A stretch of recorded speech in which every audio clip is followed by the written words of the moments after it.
3월 23일 주일 아침 김병교 목사와 함께하는 영광의 다름질 칼럼에 동참해 주신 모든 분들께 진심 어린 감사를 드립니다. 성경의 유월절이라는 절기는 우리에게 여러 가지로 중요한 의미와 메시지를 주고 있습니다.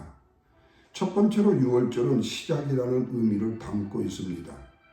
그래서 성경의 유월절 기사가 반복되는 것을 무의미한 반복으로만 여겨서는 안 됩니다. 유월절에 분명한 메시지가 있기 때문에 그렇습니다. 그러면 왜 유월절이 시작인가를 성경적 의미에서 보겠습니다. 먼저 이스라엘 백성들은 출애굽기 12장의 첫 번째 유월절을 지킨 후에 그 유명한 출애굽을 하게 됩니다. 출애굽기 23장의 유월절 후에는 시내산에서 언약을 갱신받게 되지요. 또한 출애굽기 34장에서 두 번째 돌판을 받은 후에 새로운 출발을 할 때에 또 유월절을 지키게 됩니다. 그리고 여호수아서 5장 말씀에서 여리고성 정복 이전에 유월절을 지키게 되고 민수기 9장에서는 시내산에서 새 출발을 할 때에 또 유월절을 지키게 됩니다. 이렇게 이스라엘 백성들이 유월절을 지켰다 하면 뭔가 이제 새로운 일이 시작되었다는 사실을 알려주고 있다는 말씀입니다. 이런 면에서 유월절은 이전과 이후를 가르는 분기점이 된다는 사실이죠. 그렇다면 우리는 우리에게 이전의 이후를 가르는 유월절은 과연 무엇인가를 한 번쯤 물어야만 합니다. 즉 예수를 믿기 전에 나와 예수를 믿은 후에 나의 모습이 무엇이 얼마만큼 달라졌는가 하는 것을 점검해 보아야 된다는 말씀입니다. 우리가 무슨 일을 시작하든지 시작할 때는 유월절부터 시작을 해야 되고 유월절이 바로 시작이 되어야 되기 때문에 그런 것입니다.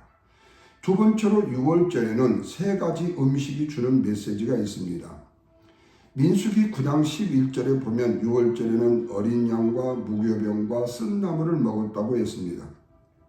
여기서 첫 번째로 어린 양이 주는 메시지는 예수 그리스도의 보혈의 피를 바르면 바로 문설주에 바르면 죽음을 이기는 일이 있었지요.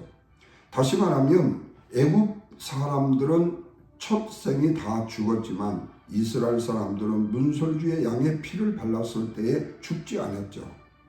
여러분 이런 면에서 인생은 구도의 싸움이에요. 다시 말하면 예수님과 세상이라는 구도예요. 그런데 예수님의 구도는 항상 세상도 이기고 세상의 그 무엇도 이긴다는 것입니다. 두 번째로 무교병이 주는 메시지는 유대인들은 발효되는 것을 썩음이라고 보았습니다. 그래서 순결하기 위해서는 부풀리지 말라, 과장하지 말라, 절제하라는 말씀을 했지요. 세 번째로는 쓴나물이 주는 메시지입니다. 우리가 어디서 언제 구원을 받았는지를 잊지 말라는 겁니다. 마치 yesterday is history라는 말처럼 어제의 역사를 잊지 말라는 거지요. 지금의 나의 모습이라든지 지금의 모습이라는 것이 그냥 된 것이 아니라 모두가 다 하나님의 은혜로 된 것이라는 말씀입니다. 그래서 우리는 당연이라는 세계에서 나와 은혜의 세계에 들어가야 됩니다.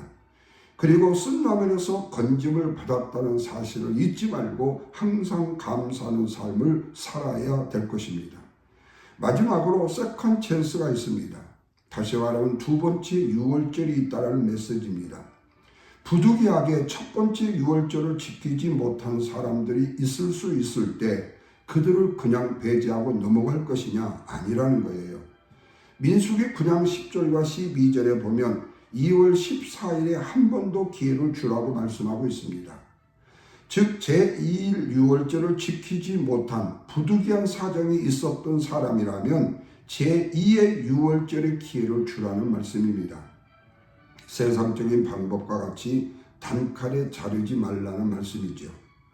이렇게 유월절의 의미가 사람을 살리는 데 있지 죽이는 데 있지 않기 때문에 세컨 찬스, 두 번째 유월절의 기회를 주는 것이죠. 사랑하는 여러분, 우리가 일반적인 상식에서도 알 수 있듯이 누가 법을 잘 지킬 수 있다고 생각하시나요? 강한 자입니까? 약한 자입니까? 강자입니다. 즉 부자나 건강한 사람이나 힘 있는 사람을 법을 지키기가 참 쉽습니다. 우리가 흔히 법 없이도 살 사람이 있다라는 말을 하지요. 이 말은 착한 사람이라는 뜻입니다. 자기의 힘을 나쁜 데 쓰지 않는 뜻이죠. 그러나 법이 있어야 살 사람이 있습니다. 약한 보호를 받아야 될 사람, 고아나 과부와 성경적 나그네를 말하고 있습니다. 이들은 법의 보호가 없으면 살 수가 없는 사람들입니다. 법은 이들을 위해서 존재하는 거예요. 힘 있는 사람을 위해서 법이 존재하는 것이 아니라 힘 없는 사람, 약한 사람을 구제하기 위해서 법이 필요한 것입니다. 그러나 착한 사람으로 거기에 머무르면 안 됩니다. 여기에 머무르지 않고 법이 있어야 살 사람들을 보호해 주는 법이 내가 강자가 돼야 된다는 사실입니다. 이게 바로 은혜의 법이 그렇기 때문에 그렇습니다. 그리고 무엇보다도 은혜로 더 많이 받은 힘은 항상 우리에게 하나님께서 주어진 귀한 사명을 감당하는 데 사용을 해야 된다는 사실도 잊지 말아야만 합니다. 그래야 우리의 인생의 유월절을 잘 지내는 사람 중에 하나이기 때문입니다. 바라기는 한 주간도 유월절의 시작의 의미, 그리고 세 가지의 메시지에서 주는 의미를 잘 깨닫고 한 주간도 주 안에 승리하며 기쁨과 감사를 나누는 저와 여러분이 되시기를 주님의 이름으로 부탁드립니다.